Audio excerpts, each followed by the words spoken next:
rights. And tell us, what do you think? Do you think Parliament can play a role to ensure that our counties deliver on this right? Because these are the tangible rights that Kenyans are asking for. Good morning, and maybe I can start off by saying that since I come from the lakeside, I had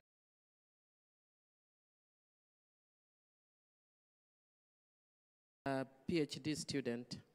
So I must also say that I'm a PhD student on governance and leadership. But do I say? But having said that, I just want to say that what Honorable Orengo has spoken to largely is issues of civil and political rights. And you're asking me to talk about social and economic rights. And I want to say that I was born and raised in this town. When I was born and raised, it was a small and dusty town. I grew up not too far from here, where my younger years, on a street that has now been named William Ruto Street. And I was born after independence, and our parents spoke about how colonialists took away our rights and our dignity. And on the street that I grew up in, there were street lights. But then there were other amenities that were missing. But there was promise that was ripe for change, especially because the colonialists had gone away. But with the time, instead of us seeing positive move, we were actually regressing. And I'm a writer. So I started writing a novel called The Things We Lost with Freedom, because I thought we had got freedom and lost with freedom.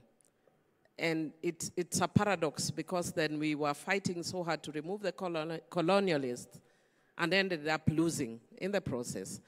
And I was looking at it in contradiction with countries where the colonialists stayed longer, like South Africa and Zimbabwe.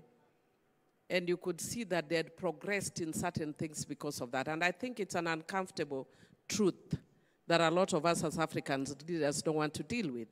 That when we have been given our freedom, instead of using our freedom for progress, we use our freedom for regress.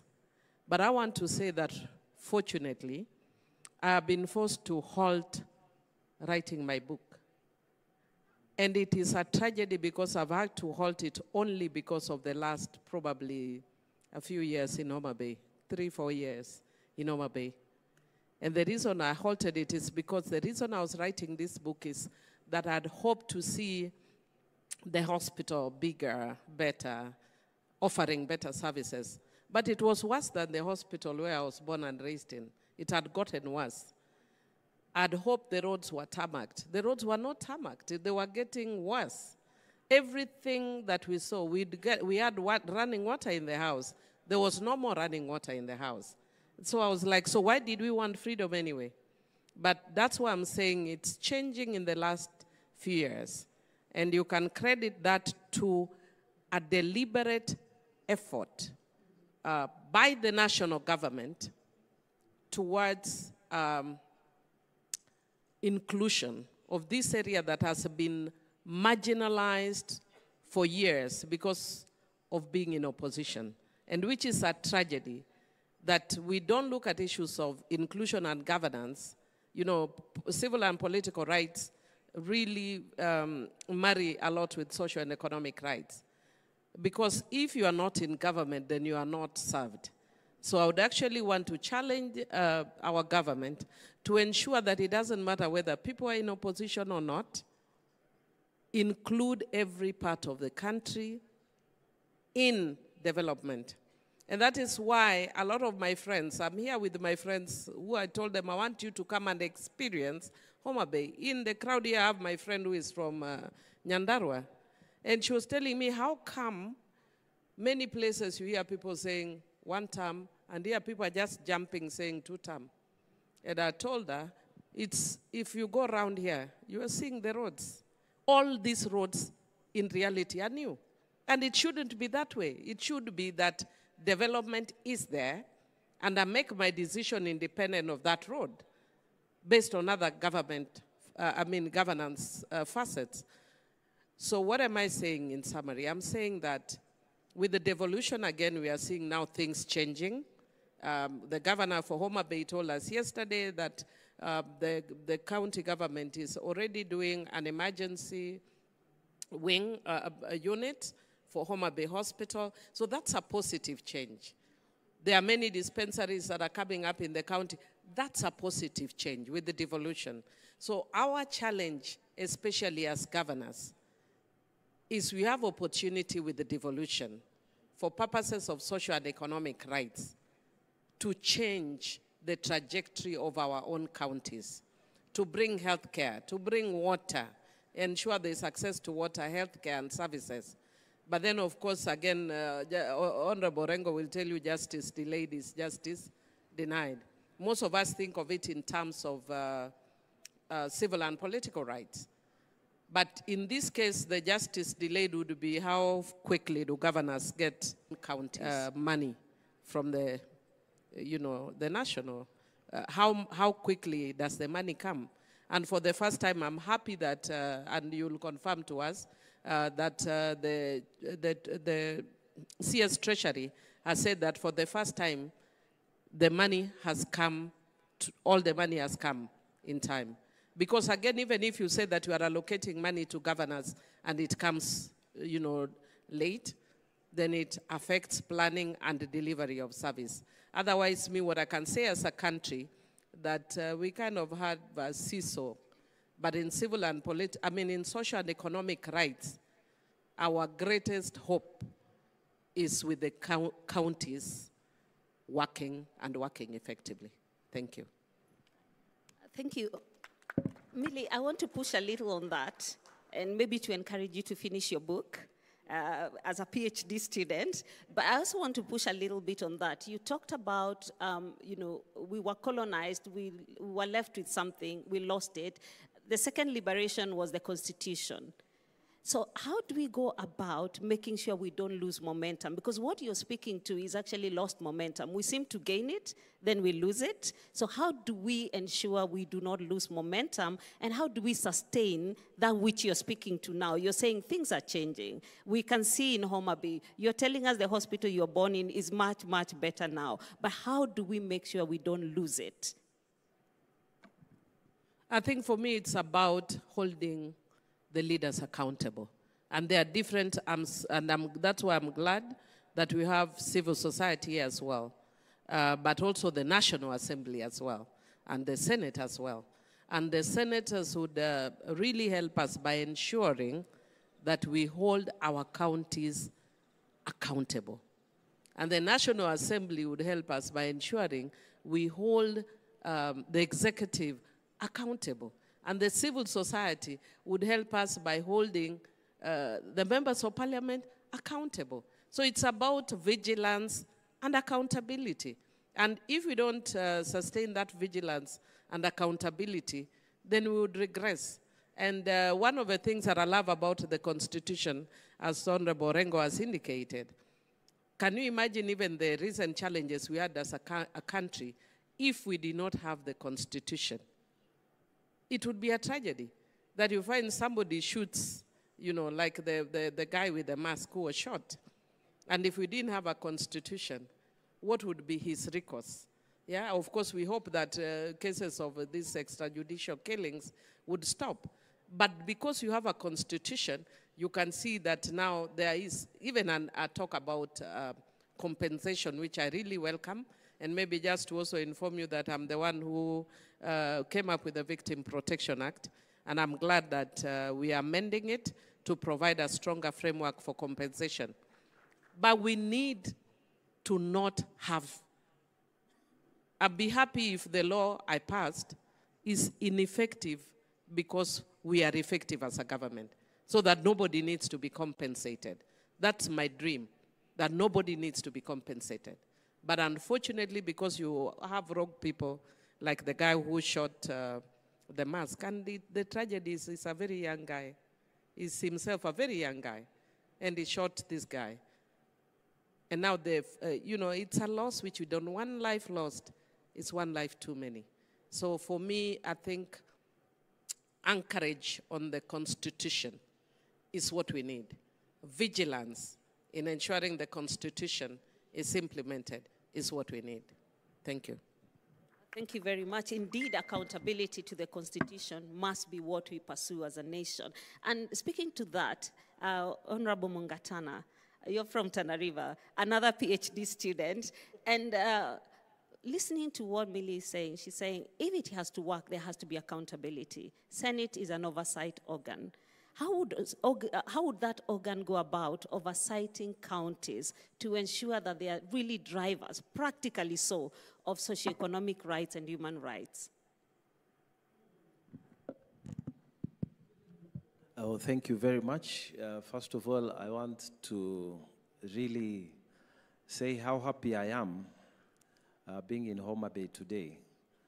I took a morning jog on your way to Siro.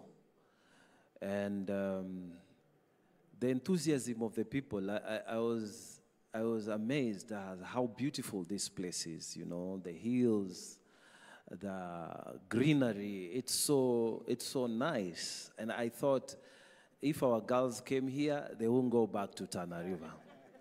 So you're welcome to come to Tana River. It's beautiful. And I saw there's a lot of religion. I saw people on the river there wearing white. I think they were doing baptism or something. And people who are doing overnight prayer meetings. So I think there's a lot of prayer. Maybe this is one reason why Gladys Wanga, governor, is succeeding so well.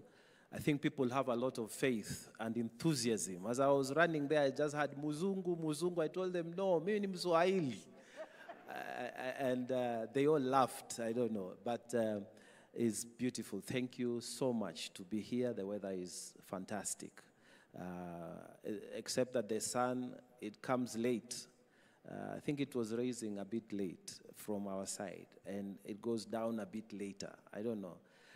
It gets time to get used to the place, but it's beautiful. Thank you, the people of Homa Bay, and I love my stay so far.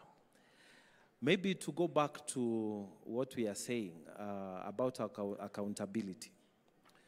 May I just say, first of all, before I say about accountability, how, for me, my experience of democracy and human rights, from the time that we were in university, in the Law Society, and then, because we were in leadership in the Law Society at university, and then the Law Society of Kenya, and people like James, Paul Muite, were all ahead of us. They were our heroes. And it's a great pleasure that when I got elected first time, I sat in the same parliament with Paul Muite. Later on, we sat with James and other people who were in the fight for liberation. For I've seen it from the time when we were in university that you could not seat 5 people and discuss anything before some secret police people arrest you. It was so bad those days. You could not gather before you are told you are writing Mwakenyas and you are subject to, investigations. I remember things were very, very tight in those days. Even just holding a small demonstration. I was in leadership of the Law Society in Mombasa. And I remember we were just protesting against what we thought was the neglect by the second president then, Moi, because he was doing nothing, and there was a lot of problems in Tana River County. People were fighting, and the president, those days, when he says something, it happens. And he was doing nothing. So we called Paul Muite to come and address us. We called Khelef Khalifa. We were in that human rights space. And just to demonstrate, just to walk, to show that we are disappointed, just to walk on the main streets to present a petition at the PC's place. We were being arrested, chased. Nowadays, things have changed. We have walked a long way from where we were. We have a new constitution. I was part of that making of the deal that brought the new constitution in Nakuru. Was it Naivasha? And we got a new constitution. Now, when we got the new constitution, we got the governors. So let me speak as a senator, that the governors are very happy with senators when we are fighting for an increase of the funds that is called equitable share that comes to the governors. And this year, we got 405 billion that is coming down to the 47 counties. And this is an increase of 26.7 billion that is coming down to the 47 counties. Governors are always happy when we are fighting for an increment for the equitable share. But then when we are talking about accountability of these funds, accountability of the utilization of these funds, governors start spreading the rumors that we want to overthrow them. We are planning an impeachment motion. We are against them. This senator wants to come to my seat. Well, this is the problem we are having. What Millie is saying, that it is not yet independent. You know, when she was writing her book, that things are deteriorating with new officers. It is true, because the governors do not want to be told, here you are wrong, here you are misusing funds, here the funding that ought to be, because you see, as a senator, it's not my business and it is not my part of my constitutional mandate to plan for how the budget will be utilized. I fight for the money to come.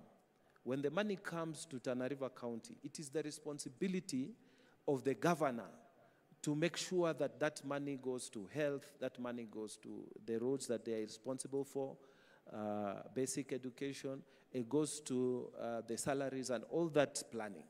But then after that, the Auditor General comes and makes a report. And that report is the one that we do oversight. We call it secondary oversight. The primary oversight is supposed to be with the MCAs. The secondary oversight is supposed to be with us.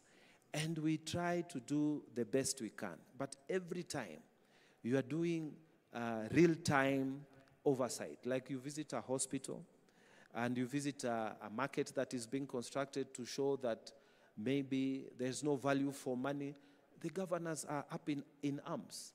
So, in terms of going forward, I really want to emphasize this, that our county governments, for them to sustain development, they must allow proper oversight. They must not look at the Senate as enemies. They must not look at members of county assemblies as enemies. These are the people who are telling you, look, we allocated this amount of money for sports. There's nothing happening. We allocated this amount of money for health. There's nothing happening. I mean, I've just come from a fight with my governor, because in the 2024-2025 budget, we allocated 18.6% of the budget for health. That comes to something like 1.23 billion that goes to that. And then when you look at what our people are saying, there's nothing going on with the hospitals. Yesterday, Honorable Governor, His Excellency Kangata here, was demonstrating how in Murang'a County, he is able to tell, using digital technology, how many people have gone to hospital, even as he's sitting here, what diseases they are being examined for, how much, medicine has moved from the pharmacies across Murang'a County, where the vehicles are. This is where we should be going. And I really want to agree with Honorable Millie that we need to be honest, and transparency must be 100% in governance. And the only way is to use digital technology so that we are able to tell governors must stop thinking this money is theirs. They must think again that what this money came for is for the people. And they must also agree with us when we say Kangata is doing a good job, because we are able to see how many vehicles, he was here yesterday, how many vehicles are in the county. which one is parked at a bar. So even the drivers have behaved properly. Even the rate of accidents, county vehicles, has reduced because of transparency. So in terms of sustaining the development, I think we need to have a reset in our minds. Senators are not here to fight you. Members of county assemblies are not fighting you. We are doing something called oversight, which is to simply ask the question, Your Excellency, the Governor, you allocated 650 million for water. There is no water project. Where is the money? So I think we need to have a reset in our minds. I really think that if oversight mechanisms are properly applied, then the counties will start being accountable for the monies that come to them, and these systems will sustain themselves. And let me say something about human rights at the county level. Most governors do not like human rights defenders. They don't like them because these people are the ones who go and tell them the truth. They are the ones who file petitions in county assembly to ask questions, you know, and they don't support them. So what can governors and the county assemblies do? We in the Senate, we receive the petitions that say, oh, our land has been taken, oh, this has been done, and we have done our bit. Even yesterday, we went here to Ndiwa, hapa kwa hii Sukari's industry, to go and look at our committee on lands, to look at issues on pollution after we finished here with the official opening. We are doing our bit, but the important bit, I think, is to support those human rights organizations. We should have a budget that says we are going to support CSOs that are talking about women's rights in Tana River County, children's rights in Tana River County, something like that. But governors across the country, they are not bothered with human rights people operating in this space. So for me, I am making an appeal that at the county level, we need to reset our minds. We need to say that we are all working together for the people. And then we need to be inclusive by helping the CSOs to come into government space by saying, you know, supporting the civil society organizations to be able to say what they see so that we can improve. When you tell me your trouser is not ironed, it doesn't mean that you don't like me. Governor, I'm just telling you, iron your trouser next time. Isn't that so? If I tell you your shirt is creased, I'm not saying I don't like your shirt. I'm just saying iron your shirt the next time. So let us have a reset so that at the county levels, we include the civil society organization. We work with the members of the county assembly. We work with the senators. Many senators may not be running for governorship. And so we should not look at senators as people who are threatening you. No, we are simply doing our work. And I think that attitude, if it's accepted, we are going to have stronger counties. We are going to have better human rights records within the counties, and we are going to have stronger civil society organizations. Thank you. Thank you very much. I think one of the conversations that is obtaining is the place of transparency, accountability, to be able to uphold constitutional rights. And now I want to turn to you, Khalid, as a prominent practitioner in human rights and civil society, in the civil society area. If you could very, very quickly tell us, the relationship you've had with counties, as Bwana Mungatana said, seems to be very adversarial. Is there any way we can be more intentional in working with county governments to be able to pursue these rights and to ensure that Kenyans can get socioeconomic rights? Very, very quickly, sir. Thank you. Good afternoon, everyone. And it's a pleasure for me to be here. Thank you to Council of Governors for giving civil society and the human rights practitioners an opportunity to share our thoughts on this very important subject. It's true what Senator Mungatana has alluded to, that in many counties today, county governments perceive civil society as an enemy. And all we do is to play our role. as civil society, as NGOs, as CBOs, as social justice centers, we have a responsibility to hold those in power accountable. And that responsibility has even become more pronounced, especially when traditional institutions that are meant to also support in holding leaders accountable are not doing that anymore. From the grassroots to, the national level, we are seeing institutions eroding their public trust, and as civil society, we've continued, number one, not just to hold those accountable to book, but also those who are supposed to supervise to also do the same. So even as we speak, we know the responsibilities of the Senate. The Senate has a duty to ensure accountability, as the Senator has alluded to, the secondary responsibility. We hold the opposition also to account because they also have a duty. And when you're a party in opposition and then you decide to go to bed with the government of the day, you are diluting your responsibility as an opposition party. So we also have to hold those institutions accountable. And for me, I think when we adopted the new constitution in 2010, devolution was a promise that everyone had so much hopes in.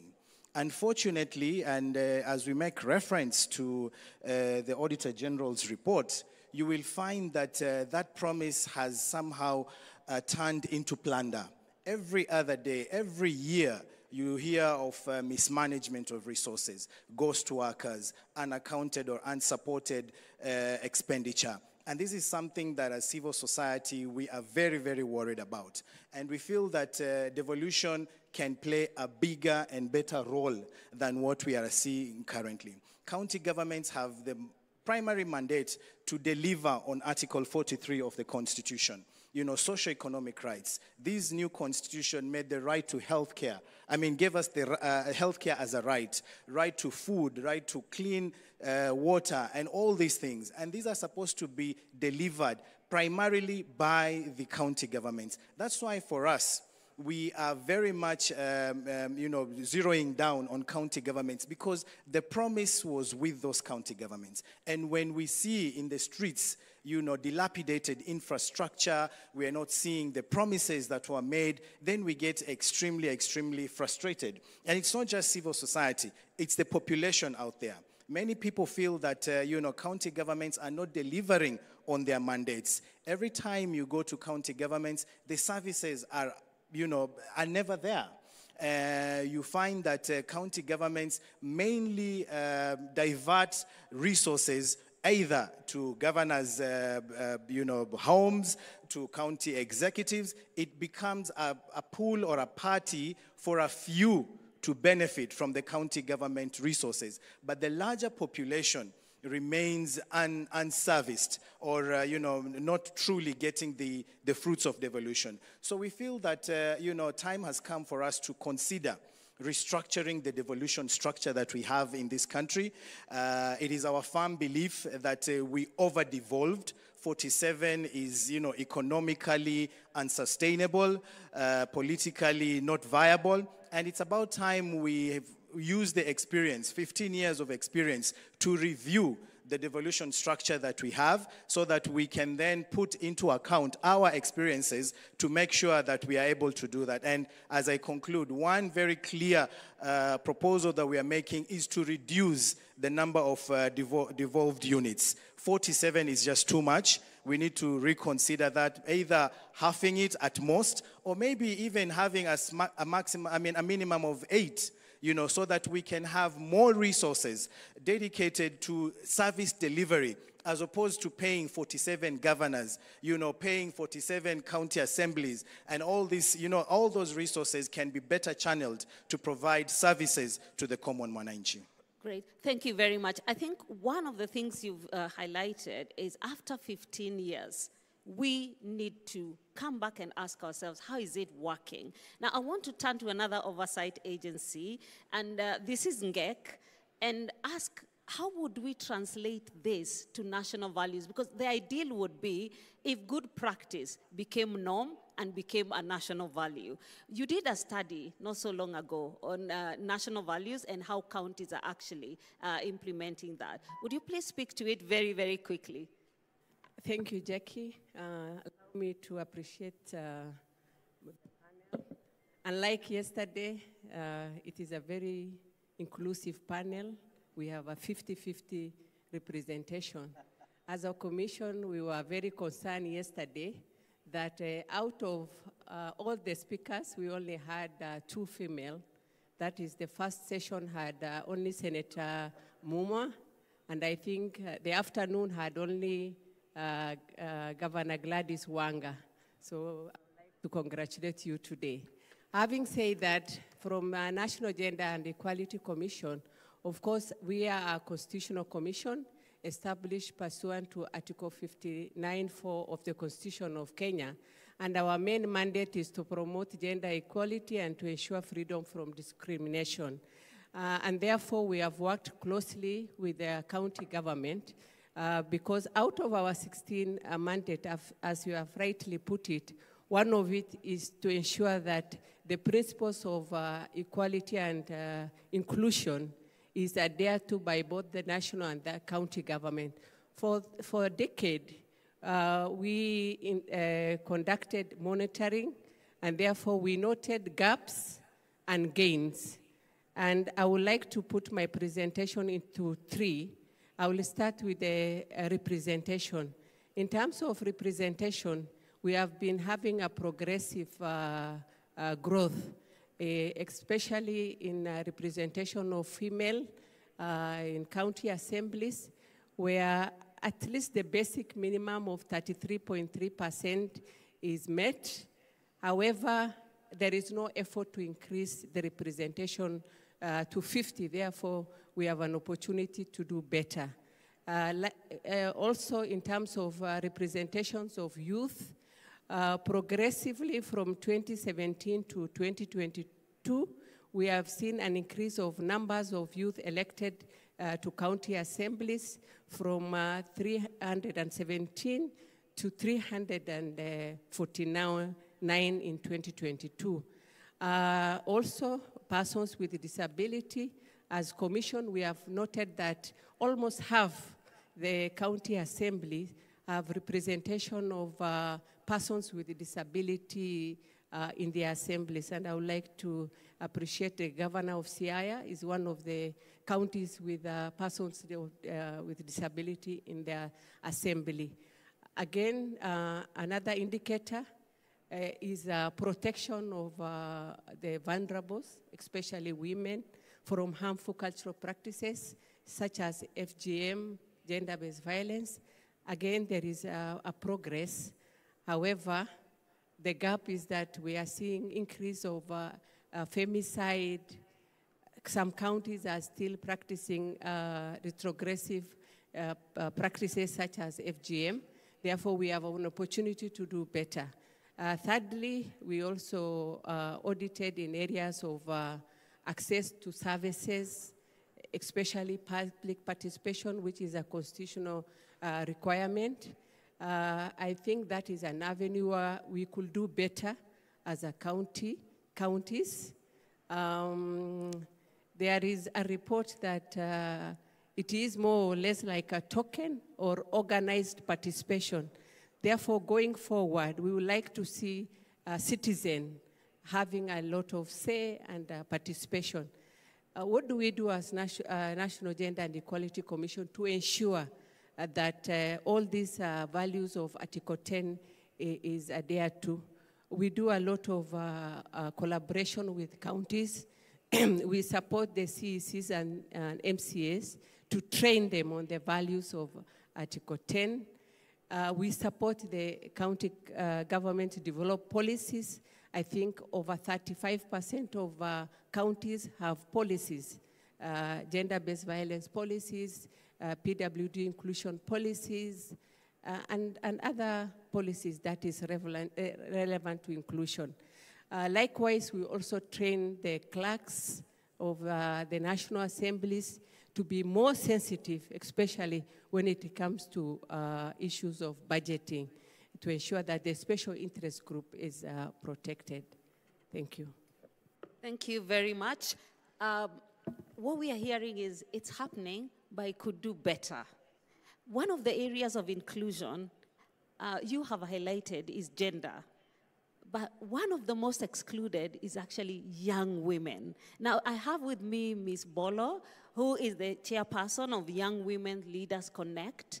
What does it look like for young people? And what would you speak to the leaders on this panel on how best to include young people, especially young women? Thank you so much for that.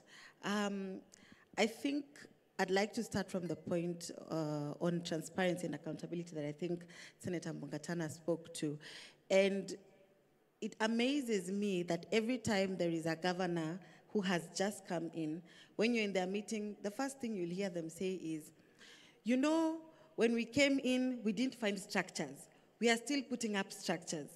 And so very recently, after the 2022 election, our pain point was we cannot even ask for certain accountability because the response is then going to be, we have just finished putting up structures, so now is when we want to start working, 1, 2, 3 years down the line. And so what that does is, as young women specifically, when we want to put the governments to task, and even county assembly to task on certain things and certain issues, you can't get a response because they already have a defense mechanism of how they are going to respond to you. They also still don't have certain policies. It would come as a shock to many that up to now, we still have county assemblies that don't have a sexual harassment policy. It's only until recently that a number of them were still doing it.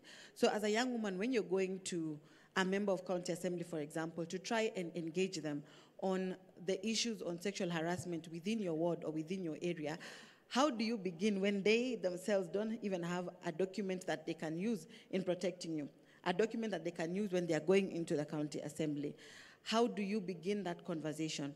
And so I think for young women, it starts from the point of dialogue. We do not have we don't have enough systems for dialogue. We don't have enough systems to even try and question the various legislators that are there. A lot of counties right now don't have working websites. Very recently, we were having a dialogue forum in one of the counties, and a young woman stood up and asked, why is it that we don't have a sexual harassment policy? And the member of county assembly in the county said, no, we have it. Go to the website and check. We actually have a lot of progressive gender bills that we are doing. You will find them on the website. But to their surprise, the website was not working. And so how do you follow up on the mechanism you have been sent to go and check on and contribute towards? I think the other issue is public participation is not, it is being done just to look like it has happened. So to talk about the structure of it, if I'm a young woman and I'm a lactating mother, it's going to be very difficult for me to get there because the environment is not suitable for young people, for young mothers. So you find that you will they don't have an area where they can say lactating mothers are free to sit here, or we are able to get minders for the young children. So what I'll do is I'll stay home. I will not go for that session. Then if you're maybe working, because look at most of the public participation forums are done during weekdays. So if I am working, then I'm not able to attend the public participation forum. I have to choose between making my bread or going to participate in decision making.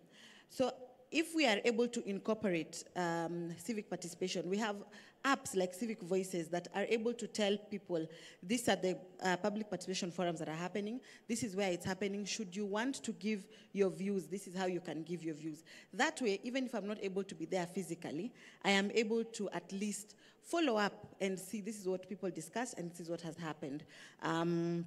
And this is the areas that we can do better. I think another area is the relationship between senators and governors. A lot of times, if the senator and the governor are from the same party or from the same coalition, then very rarely will you hear oversight discussions.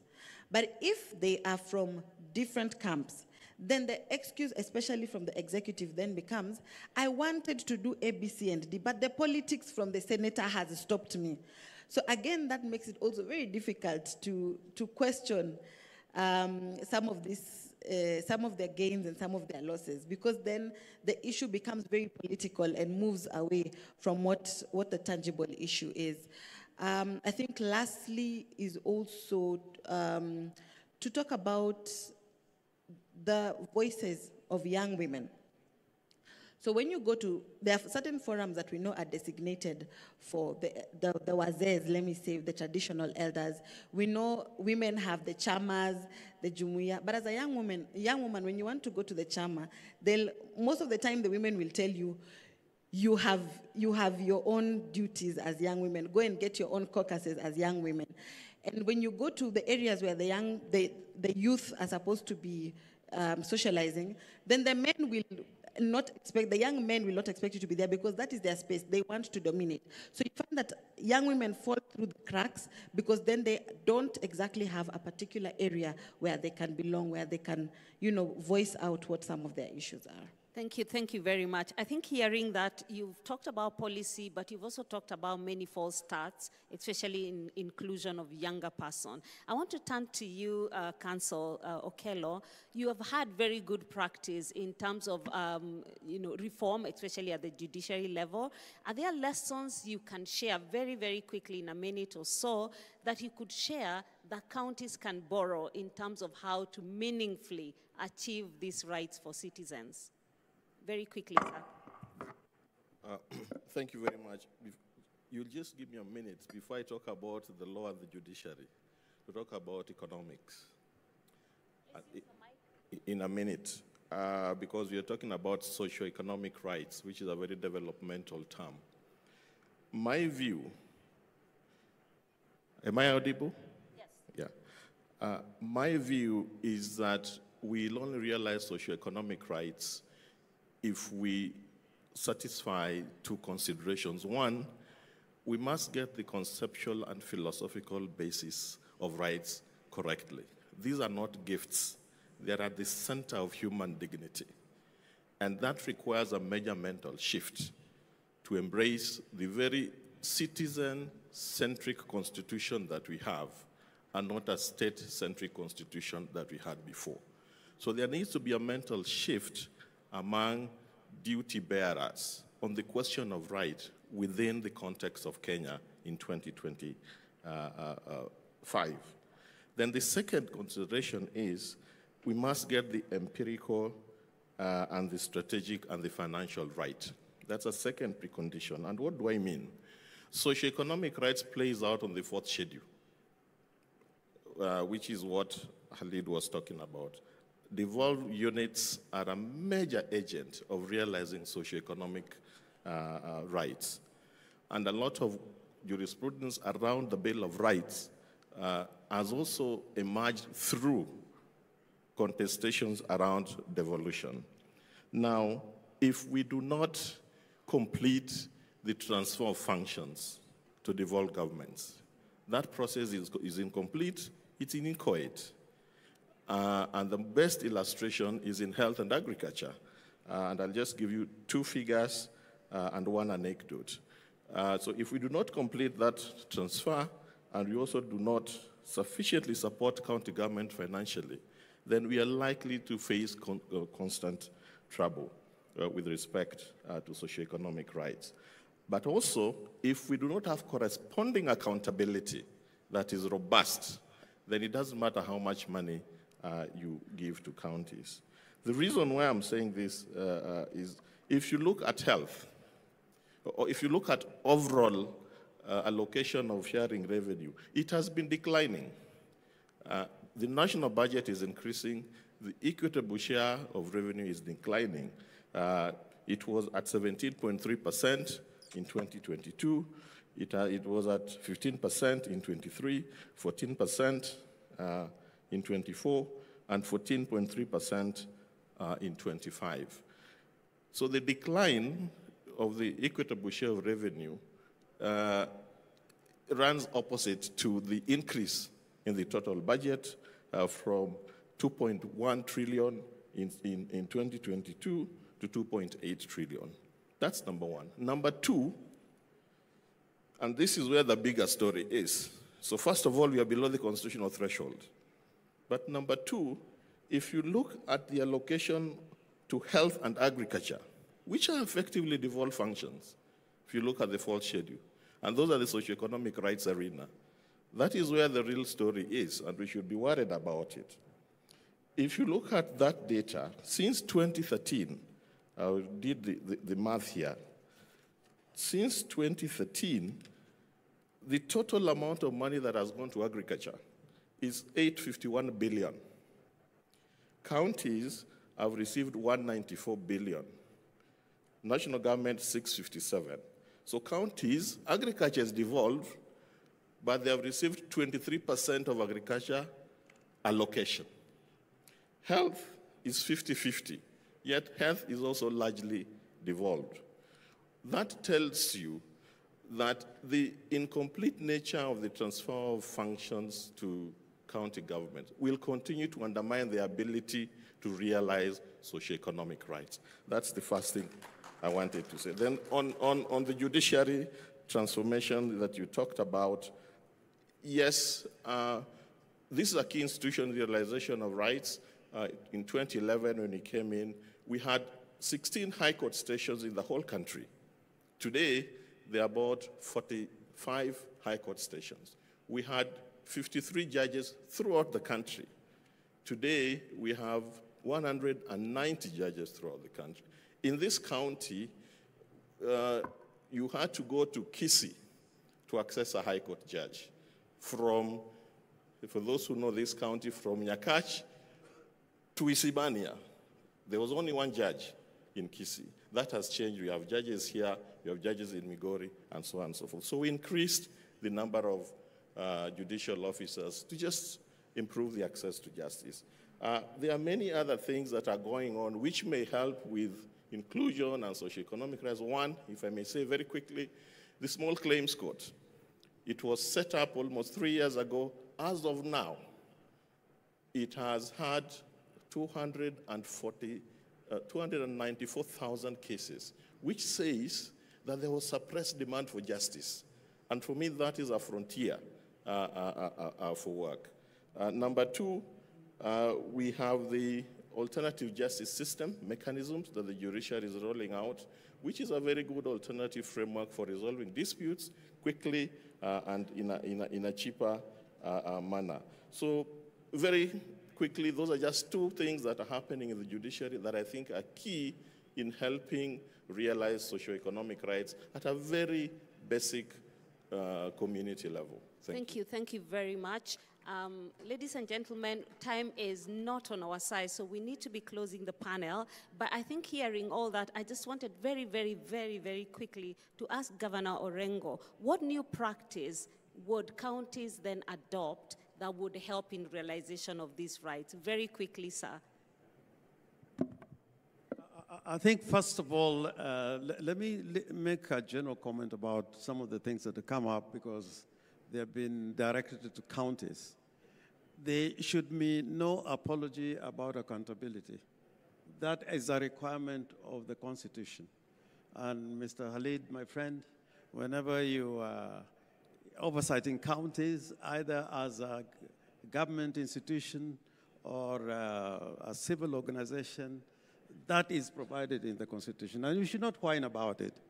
And I want to remind Governor Mungatana that you have the tools. If I'm summoned by the Senate and I do not appear in the Senate has tools to punish any infractions to legitimate processes that are being conducted by the Senate, either as an oversight body or as a legislative body. But overall, I want to say devolution is the way forward.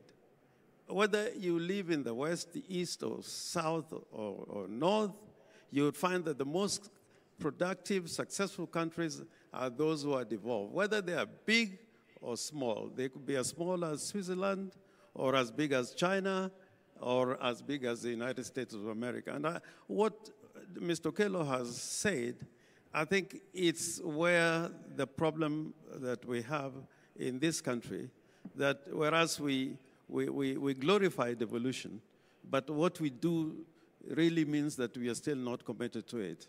If you take a country like the United States of America, if you take those states separately, California, New York, Illinois, they are an integral part of a bigger economy, but even on their own, they contribute greatly to the national economy and even to the world economy. So we should not have any doubts that the future is really with devolution. And in Kenya, the problem is that this national government is still not quite in tandem with the promises of this constitution that in order to bring power to the people, in order to take resources to the people, if you look at Chapter 11, you look at Article 174, it is the mechanism that the Constitution has established for taking power to the people and to take the resources to the people. And the tragedy is today, particularly on social and economic rights, as Mrs. Kello has pointed out, the resources that should be going to the counties are mostly still with the national government. Thank you very much. Thank you very much. Ladies and gentlemen, please help me clap for the panelists who've done a very good job in a very tight time.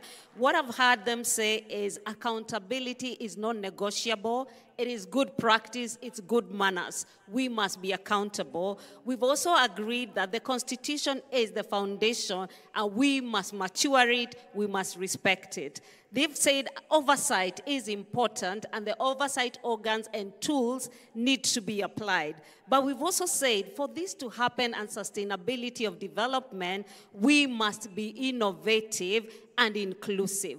Ladies and gentlemen, my sincere apologies. This would have been the best conversation if it lasted 5 hours because we needed to ask more questions, but we all overslept because this is Homa Bay, the home of fish. We had a little too much to eat and didn't make it too early. So thank you very much, ladies and gentlemen. You can still ask the panelists when they come back the questions you may be holding. Thank you. All right, so let's appreciate them once more. That is a great thought-provoking conversation there by Ms. Jackie Mbogo. She is the moderator as well as Chief of Party UK Aid Reinvent Program. We've also had His Excellency Governor James Orengo, Governor Siaya County, Honorable Millie Grace Odhiambo, Member of Parliament for Suba North Constituency, Senator Honorable Danson Mungatana, Senator for Tana River County, Honorable Rehema Jaldesa, Chairperson, National Gender and Equality Commission, Mr. Hussein Hali, the CEO of Vocal Africa, as well as Counsel Duncan Okolo, Associate Director of the Kenya Judiciary Academy, and Ms. Ruth Bolo Okul, the Chairperson of the Young Women Leaders Connect. And as we always do, let's have them take a group photo for this second plenum. In the interest of time, we now move on to our side events happening in the designated breakout areas. Please check your program to see which sessions you'd like to attend. Here in the main hall, we have a session by the Digital Health Authority on the role of digitization in healthcare in promoting social equity, justice, and inclusion. If you want to be in that side event, do stay in the main hall. But a very important, something important to note that we will convene right here in the main hall at exactly 12:30 p.m. for a high-level session with our guest speaker, retired Honorable former Prime Minister Raila Odinga. It is a high-level session you do not want to miss, so please be back here and seated by 12:30 p.m. Good afternoon.